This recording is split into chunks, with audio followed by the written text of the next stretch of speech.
going on, guys? Welcome back to the Nutrition Blueprint Podcast. This is a new season, and we're starting things off here with one of our guest speakers. We've been off the podcast for a couple months because we decided to kind of take a bit of a break, and we decided to just simply bring you just more and more value. And a lot of times you had to kind of take a step back to move forward. Once again, thank you so much for being avid listeners. So with me today, we have Bryce Henson. He is the CEO of FitBody Bootcamp, which I'm very familiar with, which is the world's fastest growing fitness bootcamp franchise. Having nearly 15 years of experience in the fitness industry and owning 2 FitBody locations, his passion is spreading, fitness to the world. And through the FitBody Bootcamps, like worldwide transformation challenges, which I'm going to get into, Bryce has overseen their global clients lose nearly 1 million pounds of weight loss. And more importantly, is helping offset the obesity pandemic and provide more health and life to his following, which is very exciting. And also Bryce, he speaks Portuguese. He enjoys world travel like I do as well. And we're kind of like talking a little bit more about that. He's a fitness expert, coach, author, inspirational leader. So obviously we like to kind of bring the big guns into this podcast. So very excited to have you, Bryce. Welcome to the show, man. Andres, very excited to be here, my friend. We got a lot in common. You're obviously from South America. I lived there for a couple of years, so a lot to dive in today, and excited to serve you and your audience. So thanks for having me on. Yeah, that's awesome. Well, I guess like we can kind of start with the typical question, which is just about yourself, right? Like, how do you kind of get into, or I guess like what you do, how you get to this point where you're in right now, how you get into fitness, and how do you come to be the Bryce Henson you're at today, pretty much. Awesome. Well, it's a big topic to live up to. Loaded question, but the intro sounds way more exciting and appealing on paper. I'm just a normal guy, but ultimately I have a massive passion for fitness, and really my personal mission is to inspire fitness and change lives. And I know, Andres, we're kindred spirits in that realm. A little bit of the backstory, I'll kind of give you a high level and then you can prod me along. But I typically say I'm from the Midwest. I grew up in Atlanta, Georgia for the first 10 years, escaped a very bad situation with my father, but thankfully landed in Michigan for the better part of a decade. And Michigan is a great place, amazing people, but one thing that we can agree on, not the fitness capital of the world. So for about 10 years, fitness was not the forefront of me or my family. Fast food, Taco Bell specifically, was the staple of my diet. Twofold. Number one, my family comes from very humble beginnings. We used to run out of money before we used to run out of month. But secondarily, just wasn't really part of the culture, if you will. So I can't claim that I was obese. However, when I was 21 years old, after years of fast food, I graduated. I got a job out in Los Angeles, and I was excited to move to Los Angeles, the palm trees, the blue skies, the beaches, all that LA has to offer. But LA is also the plastic capital of the world. So as you would imagine, I was 21, didn't have a lot of life experience, business experience, professional experience. I'm 3,000 miles from home. And I wasn't a fit guy. I didn't have the energy, the enthusiasm that I do today. And really, if you break it down, it's because I didn't have fitness in my life. So that was my first kind of landing into California after I graduated. And, ultimately I had some good days, but if I'm being very honest with you, Andres, to you and your audience, I had a lot more dark days than good for that first year and a half or so. And it kind of leads me to my transformation story, which a fortuitous situation happened. A close buddy of mine moved from Michigan, who I went to college with, to Southern California. We lived together, and his name was Adam. And Adam was not on the cover of Men's Health, but he could have been. He had the six-pack abs, the glistening muscles, the energy, the confidence. All the girls loved him. I really looked up to that. So if you can believe, after we lived together, it took me a few months to actually finally muster up enough courage and say, Adam, would you show me a little bit about this fitness thing? And thankfully, I did muster up that courage. He obliged. He actually made me commit to him, though, for 90 days that I would follow his program, do everything that he needed me to do, lift the stuff that I did, that he did, eat what I wanted or what he wanted me to eat. And I'm so glad he did. And the reason he said this is, Bryce, he's like, I don't want to waste your time. I don't want to waste my time. You know how many guys asked me how to get fit in college, how many stuck with it? Zero. So he's like, I want to make sure that this is a good fit. And after the 90 days, if you're like, hey, this is not for me, then no worries. And I'm glad he gave me that commitment made me commit, because it's so important. As you and your audience know, when I first, started jumping into this fitness game, my muscles were sore. I thought about quitting nonstop, but because I had that coaching and accountability and that commitment, I stuck through. And really, to put a bow on it, He introduced me to fitness. He introduced me to lifting weights, circuit training, clean eating, and nutrition. But most importantly, which I know you and your audience will get a lot of value from, is that coaching and accountability. Because I would love to look you in the eye and say, Andres, I would have done it for myself, but I can't do that. So thankfully, he introduced me to this world of fitness, and over a period of 2 years, we trained together. But really, that first 6 months is when I gained the massive transformation. I dropped 20 pounds of body fat. I put 20 pounds of muscle on, but way more important than that, I gained more confidence, energy, enthusiasm. I became one of the least performing sales reps in my company, all the way to the highest performing sales rep in the company. And that's really my foundation for fitness. And really when the idea sparked that, hey, maybe I can look into this as a career. So I'll kind of leave it there, but that's really my but it sounds like obviously you started, fitness was a hobby and then it turned into a career from what you're saying then. Yeah, so absolutely. That's kind of where it happened, because you were in a different position, but then obviously fitness was just kind of like how a lot of us typically start, right? It's like sort of like, wow, this is something like it's making me feel, so understanding how it impacted your life, productivity, all the different things like that. And then you're like, you know what, like I want to make this a thing, right? Like how I make my living pretty much in the future. Totally. And interestingly enough, kind of where that picked off is once I had that transformation, it actually wasn't until 2 years. I said the hardcore transformation was 6 months, but about 2 years I trained with Adam. And really the light bulb went on when a guy that I used to train with, or I was at the gym, walked up to me and said, hey, introduced himself. He said, I've been seeing what you've been doing. What kind of weights do you lift? And ultimately, how do you do this? And how do you eat? And that light bulb went on like, oh, shoot, I can actually make this a career. Although admittedly, Andres, and I'm embarrassed to say, I didn't think I could actually make this a full-time career, especially as my sales career skyrocketed because of my fitness transformation. I thought maybe I could, get nationally accredited, certified, train some clients in the nights and weekends, just to kind of give back, be something I'm passionate about, but ultimately fill the nights and weekends. Never did I believe actually I can make fitness a full-time thing until I stumbled on FitBody Bootcamp a couple of years later. And that was really my start to open my eyes to think, oh, wow, I can make this a full-time career, make a bigger impact. And that's kind of, how I got my initial go. Yeah. And I've actually never like brought in someone in the podcast that like understands group training or in these kinds of areas. And obviously I think you're probably the first expert to kind of come and talk about that. But let's talk now that you mentioned FitBody Bootcamp. Again, I'm familiar with it. We were talking before the podcast that I know like the founder, Bedros Keuilian, and all the stuff that he's built and he's done. But what is FitBody Bootcamp and how would you maybe describe it, I guess? And when it comes down to like the way that it's because most people think it was like, okay, this is a gym, but it's more than that, I'm sure. And I guess like I wanted to ask you more specifically, well, first of all, how do you get into it? And then like, what is like FitBody Bootcamp? Yeah, so I'll, I guess, finish the story in terms of how I got into it first, as you asked that, and then I'll kind of give an overview. But ultimately, after I finished that transformation, I got certified through National Academy of Sports Medicine, which is a gold standard certification, which we partner till today with FitBody Bootcamp. I think I updated my Facebook profile to certified personal trainer.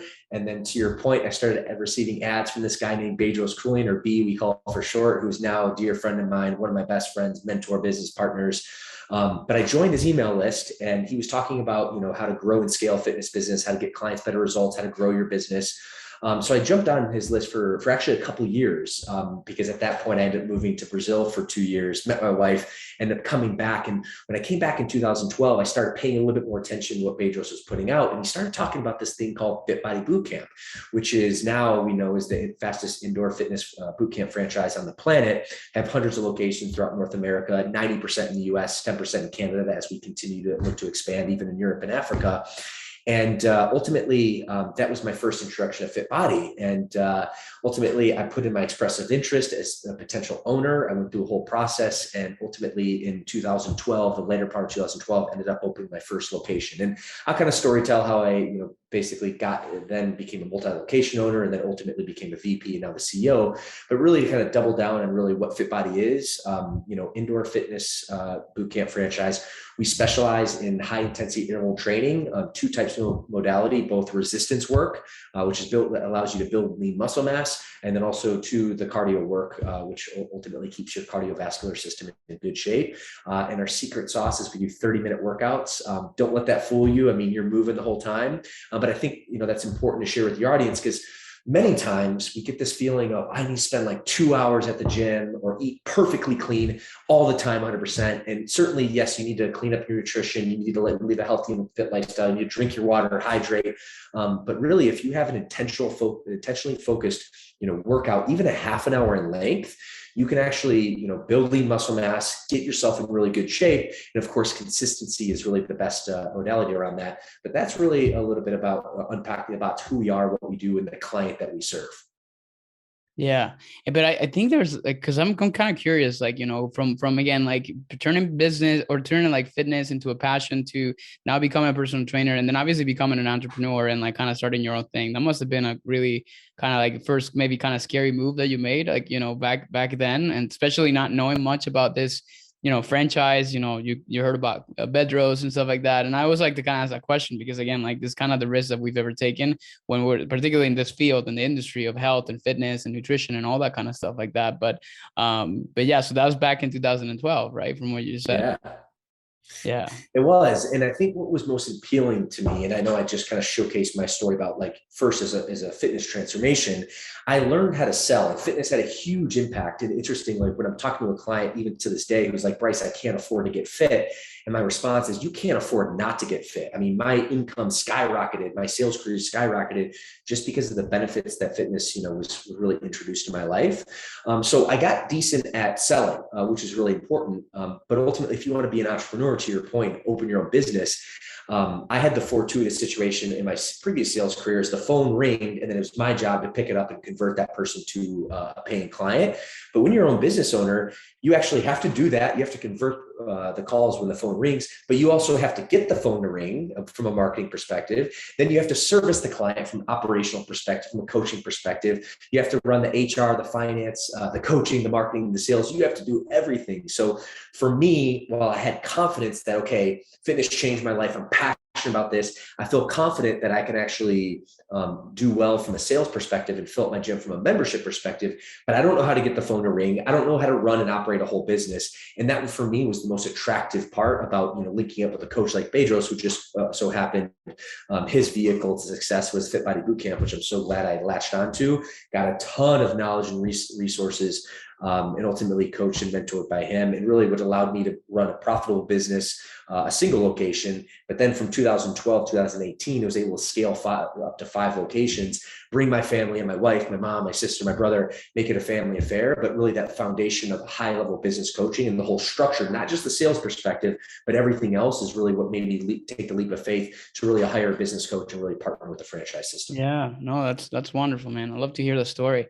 And I know obviously we talk a lot in our company about, and with a lot of the people, our clients and in our audience, a lot about mindset and a lot about, ways of living, and kind of like what we believe in and what kind of drives our behaviors, what drives our, kind of like the why behind certain things.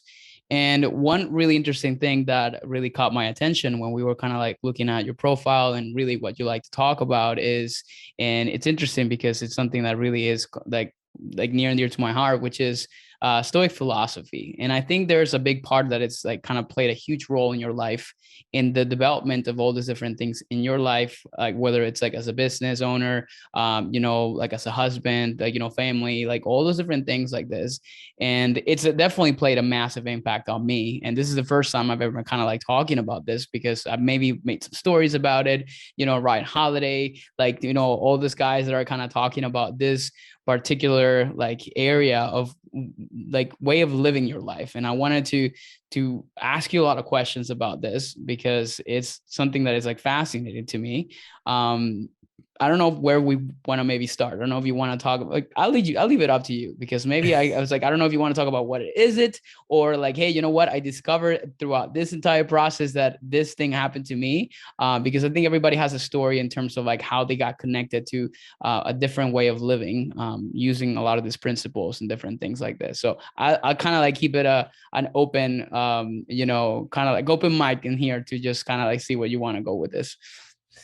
Totally. I think I'll just describe what Stoic philosophy is for those of you, your audience who isn't so familiar, and then kind of how I got introduced to it. And then ultimately just knowing it's a daily practice just like any philosophical practice, really to better your life. And the best way I can describe Stoicism, and there's a few ways, but one of them is, can you take tragedy and turn that to triumph? And that's really the mindset around Stoic philosophy, is taking whatever comes in your life, the good, the bad, the ugly, and actually taking that and making it a positive. And the Stoic philosophers, if I can say that word correctly, there's a lot of Stoics, of ancient Stoics of years ago.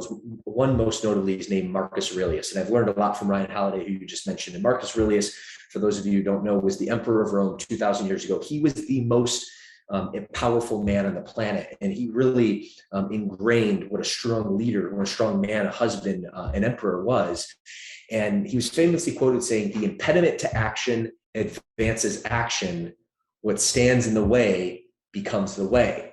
And really what he means by that is, what impedes you in terms of moving forward? Okay. Like challenges, obstacles. If you're, a family person, your kids, your spouse, you have friction there, or maybe you're a business owner and ultimately your employees or your product, or your services, all these challenges come up in day-to-day life. You can't really escape those.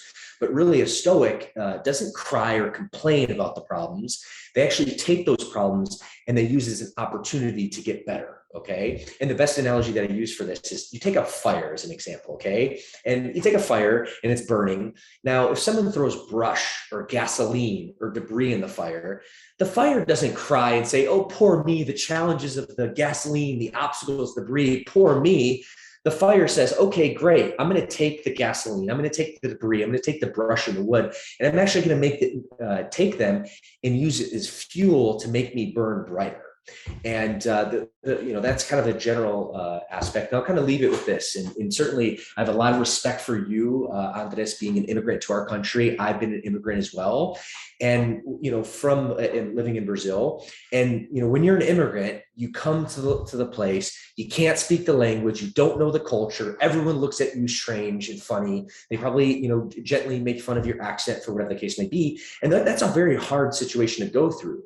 But if you can actually change your mentality and say, "You know what? Yes, I have all these obstacles, but I'm going to work harder. I'm actually going to learn how to sell better. I'm going to acquire these skills better."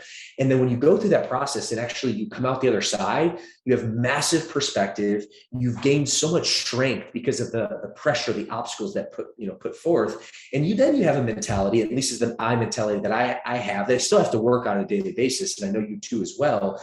But ultimately, you can drop me anywhere on the planet and I'm not only going to survive, but I'm going to thrive. Now, the only way that is having that Stoic mentality to take whatever obstacle and challenge in my way and turn it to an advantage. So I'll leave it with that. If there's certainly follow-up questions, but I'm so passionate about it. Because I think also it's like, when we start to talk about now more specifically to people listening in that are in a fitness journey or in a health journey, and this still stuff applies to pretty much every area of our lives. And I think that's, because what I tend to see all the time is like, we live in a society where there's always a lot of like hurdles, and we are in like go mode all the time. And we, things happen, right? The best example out of that, something that happened to everybody in the world, is a pandemic. And how many people actually turn that to be like, end all be all, and like, this is the worst thing that's ever happened. And obviously you made the worst decisions, or some people actually turn that into opportunities for growth, advancement, or even changing their health, their fitness, their careers, and all these different things like that. So at the end of the day, also, what I think Stoic philosophy teaches is all about a choice, right? It's all about how we choose to perceive certain things. So as not only business owner, but also as a coach, because you were a first coach before you became a business owner, how do you typically, like, even with family and stuff like that, how do you show that message? How do you teach that message in a way that for people to inspire people to actually become better? How would you say it's kind of like the ways in which you just try to not only live this for yourself, but also you try to be an example for other people and teach it, in the same way as well? Yeah, great question. I mean, it's a work in progress, but it's about sharing the message, sharing your thoughts and beliefs. And to your point, one thing I really didn't hit on that well, Stoics also understand that, very little amount of actually life is in your control. A lot of things are just outside of control. The pandemic, okay, what, your employee or spouse says to you, whatever the case may be, someone's a jerk to you, on the freeway. Those are things outside of your control. But what is in your control is how you respond to it and not react. Because someone who isn't mentally strong or sound or strong, has strong leadership, they're just going to emotionally react to anything that comes their way. When the pandemic hits, they have to close down their business, or their employee quits, or their one of their coaches leave and then starts saying really bad things about you to your clients. It can be very easy just to react and lash out. But at the end of the day, if you take a step back, most times, and I think you and your audience can really resonate to this, most times when you just react, just like subconsciously, that's not really the highest level of you and how you show up the best. So if you can actually just take a step back, process that, take a deep breath, and then respond, one, you're going to get a better outcome. You're going to be a better person. You're going to have more maturity. You're going to also be a better leader. So it's a daily practice. And, as for much as I'm teaching on it, I've certainly turned many tragedies into triumphs in my life. And that's why I'm on your podcast today, but I'm not perfect. And there's times where I mess up and I'm like, shoot, I shouldn't have said that. The last part of Stoic philosophy that I really want to hit on is it's about taking a journal and an account of your day. So looking back, in the evening before you put your head in your pillow and say, okay, what did I do well? And then what are areas for improvement? Because even the best Stoic philosopher in the world is going to have room for improvement. So can you take a step back and learn from that and then get better on a daily basis? And that's really the message. Yeah.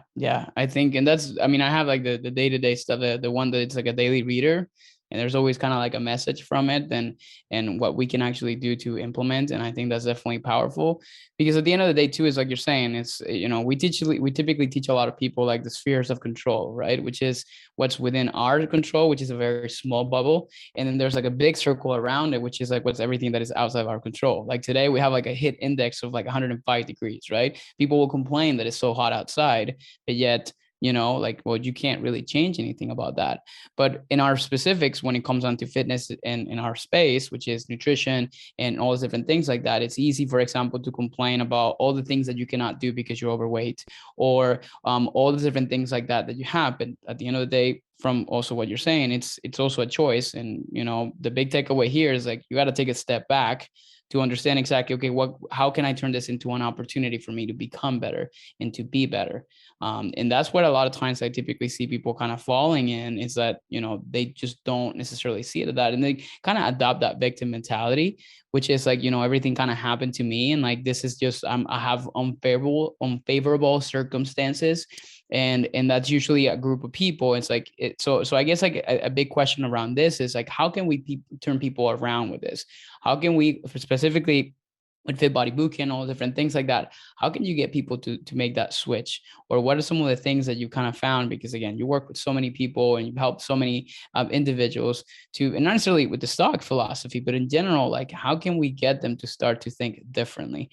Where does that change start? Maybe perhaps based on your experience or your own kind of story, or based on what you've seen, the amazing transformations you've seen accomplished in many of the people that are part of your gyms as well. Yeah, incredible question. And again, it's a work in progress. That's the $1 million question. But really what it comes down to is behavior change, right? Can you, on a macro or micro level, continue to reflect and ultimately change your behavior? And that's what's really going to, be a long-term victory. Now, from, what are some other ways that we can get people to change? By actually working out and basically putting your body through stress, through challenge, kind of using that Stoic philosophy, your body actually, when you put more resistance and challenge on it, it becomes better, it becomes leaner and stronger. You also have the happy chemicals, the endorphins, the dopamine that basically shift your state. And that's actually a big part of it too. So when someone hasn't worked out for a long time, and granted, there's the initial curve, if you will, for the first few weeks where they're really sore. Mm-hmm. But once you get past that, your actually body feels better. You crave it, and you'll actually, vibrate on a higher level if you get in that daily practice. The other point, actually, it's interesting that you just hit this time, the Stoic philosophy relates to the health and nutrition perspective. This is just a classic example, and this is human nature. You know this, Andres. Your audience knows this. I certainly know this. For whatever reason, human nature are kind of like all or nothing. So a lot of times what happens if someone eats a bad meal, okay, they eat the bad meal and they're like, you know what, well, screw it. I might as well not work out today. I might as well just eat pizza and cheeseburgers and ice cream for dinner because I already had one bad meal, so everything's shot.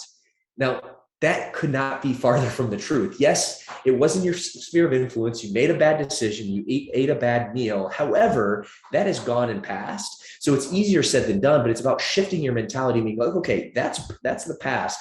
Now let's look to the future. I can do one of two things. I can not go to the gym. I can not get my boot camp workout in. I can not drink water and, go down a binging route. Or I can say, hey, I enjoyed that, but that's in the chapter of history. Now we're going to look forward. I'm going to get my workout in today. I'm going to drink my bottle of water. My next meal is going to be lean and healthy. So that would be a classic example of applying Stoic philosophy to your daily life, specific to around the topic that we're both passionate about in terms of health and fitness. Yeah, that or nothing is always like a topic of conversation for us, because I always like tell people, it's like, hey, it's like if you run a marathon, you don't ever see anybody sprinting through it, right? Like they're going as fast as they can, because what happens to them? They get tired. And then you don't also see people like just standing, because otherwise they'll never finish. There's paces at which you can run. And a lot of times, obviously, just it's hard for people to kind of see between like that black and white. It's just more about like there's no in between. And I think that's where people typically kind of fall in when it comes down to that, it's kind of like the biggest struggles a lot of times. Sorry to interject. That's an incredible analogy actually about the marathon, because that really resonates. And I'm going to take that and really help some people if you're okay Feel with that. free. I don't know if I was the one that came up with it, but I typically use it all the time, and it's really usually helpful because it kind of gets people to kind of like think, okay, well, that's interesting. But also like I wanted to also kind of ask you a little more about like, again, bringing this into making a connection with FitBody Bootcamp, specifically to a lot of the challenges and a lot of the things that you found to be beneficial at a scale, right? So because to me, like my biggest, I think I was put on this earth to serve people and to help them obviously become the best version that they can be, particularly in the fitness space. And you guys do that at scale, like, I'm talking about like hundreds and thousands of people. So what have you found in the group fitness and exercise space to be the most effective strategies to accomplish that? I would kind of take a wild guess that part of it is community and being able to actually kind of grow together and improve together. But you've seen it this firsthand. What do you think are just maybe recipes for success that you've seen happening in your locations, in your gyms, and seeing people succeed and become like massive, like inspirational transformation stories in the past? Yeah, incredible question. I think for me, we have three pillars of really success at FitBody. First, it starts with your fitness. Second, it starts with your nutrition. And then third, it starts with your accountability or coaching. And that's how we've been able to, get our clients incredible results and then at scale. If you break down fitness as an example, we specialize in group training. And there's many reasons for that. Number one, from a financial perspective, it's much more affordable for the average person off the street to be able to invest in a group personal trainer versus a one-on-one personal trainer. So from a financial perspective, that opens up the opportunity for us to be able to support and coach a lot more people. The second aspect is human nature. We're competitive. We work really well in groups, and FitBody Bootcamp is not a like super competitive, like ultra, type of CrossFit type of program. And there's nothing wrong with that, but that's just not the type of clients we cater to.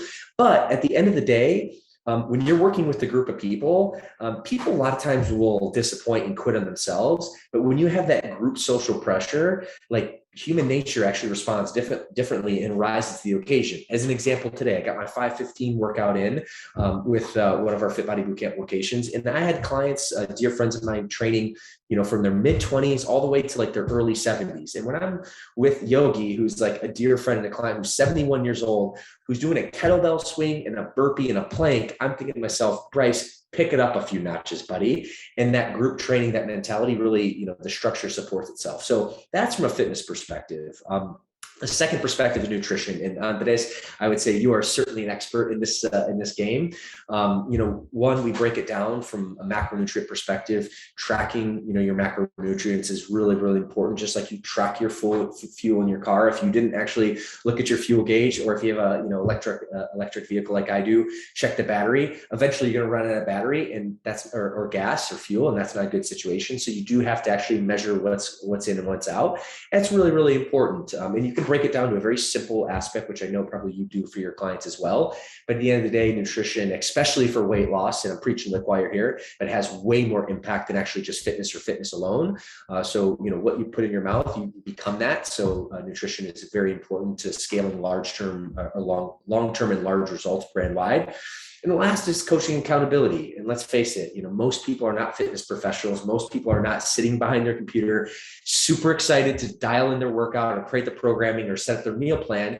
They're busy. They have school, they have the work, they have kids. So that's really where fitness professionals like you and I kind of come in to hold people accountable. And let's face it, like for fitness and nutrition, I'm a really, really motivated guy. And I would say I like to think that in many aspects of life, but there's many other aspects in life. I need coaching. I need accountability as well, not in my zone of genius. So that accountability piece is really, really important. So that three-pronged approach has really worked well for us. And to your, in your own words on this, like why we've been able to really have success and massive transformations at scale. Yeah, I think that the third pillar more than anything else is what I have found to be like even myself as a dietitian, like, hiring coaches need coaches, right? And a lot of times like we need to be able to kind of have like the accountability and the guidance and either from somebody that knows more than us or somebody that can just simply hold us to a specific standard. Because a lot of times that we can, like some people can be very well, like, have really good self accountability, but other people, I feel like they kind of struggle with that. And that's kind of where you guys come in and really kind of help provide that, for the people that come in. Right. Totally. Yeah. So and you could even have like a highly motivated person who, is really strong accountability in many aspects of their life, but people also have blind spots for whatever reason. Like they might be very accountable in many other facets, but their nutrition and accountability just can't get it together. So to your point, when you've been in the game for a long time and this, accountability and coaching is so crucial. What have you found to be like habits that you've implemented in your life that have created consistency to maintain the things like whether it's fitness or so? I always like to kind of ask this like for people that are like, successful, well established and different things like that, because everybody has like different answers. But what have you found to be like habits you've implemented in your life to create consistency in your success in the past few years? Yeah. So I read a quote, and this is years ago. And actually, I did not take action on it when I first read it. I think it was a junior and senior in high school, but I believe it was by Benjamin Franklin in around the topic of habits. But the quote says something like, early to bed, early to rise makes a man or a woman healthy, wealthy, and wise. And when I read that, I really took a step back for a quick second, and I put that in the back of my mind. Now, I can't say that credit myself that I took action right away, but it's probably about 6 years later when I kind of circled back and I read a note, and I was like, okay, I'm gonna start trying this. And ultimately, one of the big habits for me is waking up very early before life and that happens, because especially nowadays, when I go in the office and when my team comes in my particular role, it's about managing and handling fires. So I need a very, early start of the day where I can basically just, think, get my workout in. So I wake up at 4, I'm working out by 5 o'clock. And that's super important. It kind of like lays down the foundation for the day, gets my body moving, gets my blood moving, creates those endorphins. And in the famous words of Tony Robbins, progress equals motivation. So a lot of people sit there like, oh, I'm not motivated. It's like, actually, you need to actually start. And then what happens is that progress actually will overcome inertia and friction, and then you'll get more motivation as you go. So for me, it's about waking up early, get my workout in. I typically do a cold plunge in my pool to really shock my nervous system to get me going for the day. I'm in at 6 a.m. my office, but the rest of my team comes in at 8 a.m. But I have a 2-hour window to really basically get all my things done before the team starts coming in meetings and all that. That simple habit alone has been, huge beneficial for me. And then also too, the flip side, because, sometimes people say like, okay, well, how do I wake up early? You actually have to go to bed early. And that's a really important thing. So for me, I have a nighttime routine as well. About an hour before I go to sleep, I've already ate, I kind of start to prepare myself for the evening, turn off all the blue light, and then make sure that I'm sleeping by 8:30. Because if I'm not in bed by 8:30, there's no way I can wake up at 4. And to put a bow on it from that perspective, I mean, that's the habit that's worked really well for me. Sometimes I get, well, Bryce, I'm a night owl. I work really well at night. And at the end of the day, that's okay. You can do you. Specifically, if you're good at that. However, my piece of coaching advice is, on average, okay, human nature, most people are not really just getting a lot of work done from 10 p.m. to midnight. Most of us are watching Netflix, binging this, that, and the other. So if you're legitimately getting your work done, well, then happy days. The hours don't matter. But for the vast majority of us, cut down that stuff in the evening, get to bed early, get up early, and that will set the tone for your day. Yeah, I love those because it's very similar to me. Mine is a cold plunge, which I've been considering getting one. because of the fact that I talk about kind of like cold exposure. I was just reading Wim Hof's book, and really trying to understand the benefits of cold exposure. But I think that the timing, because we work with a lot of people, and maybe there's people listening to this that may resonate with this, which they find themselves like saying, I don't have time. And I respect that, but I also respectfully say, I think a lot of the times it's not about saying I don't have time, is that it's either just not a priority or simply I'm not making the time for it. Because I feel like we all have, we have a lot of, and I'm sure you've seen it in many people that are part of the gyms, that are just very busy people. They're like moms that have 3 kids and they still manage it. At the same time, you have the same person who's always struggling about feeling like they don't have time to do anything at all. And they're kind of putting themselves last in the list of priorities. And that's usually the ones that struggle the most, and the ones that struggle with kind of like seeing the changes and seeing the improvements. So for me, habits are a very big, important focus area that I like to always kind of like ask people about, because especially people that achieve really good level of success in the past, because I know you prioritize yourself from what you're saying. You have to. And I think we use the analogy, especially, our clientele are a lot of busy working moms and dads, and especially women. I mean, they're givers, and, they put their families and their kids and their work a lot of times before them. To your point, it's really comes down to priorities. But the analogy that we use is, the airline analogy. When you get in the airplane and when the pilot says, hey, if oxygen pressure goes down, put your own mask on first. You got to put your own mask first, because if you don't, okay, you can be the hero or try to be the hero, but as soon as you lose consciousness, you can't actually help others. So if you secure your mask first, okay, then you can help others. And that's the same thing. If you, make some priorities and habits that are for you, that are going to better your life, sleeping well, getting up early, getting your workouts in, having a protein shake, getting your start in your day, that's putting your oxygen mask first. And then the beautiful thing is, then you can serve the rest of your family, your friends, and your workload, or your circle of influence. And it's a huge win-win. Yeah, 100%. So talking about the future, what's the future for Bryce Henson? What's kind of like in next for you? Because I'm always like kind of like wanting to know what's the vision, really? What's like the legacy you want to leave to the world, or what is sort of like what do you kind of see in the horizon for you in terms of growth? Even FitBody Bootcamp, like what are the plans for that? So also people are aware of obviously what's happening. Thank you. Well, certainly the pandemic has been a big challenge that we've all had to overcome, and certainly for brick and mortar industries like FitBody Bootcamp and other brick and mortar gyms, restaurant industry, et cetera. But very pleased to report that we've rebounded in very strong fashion, and holy smokes, the energy now, coming through our system and our network is at an all-time high.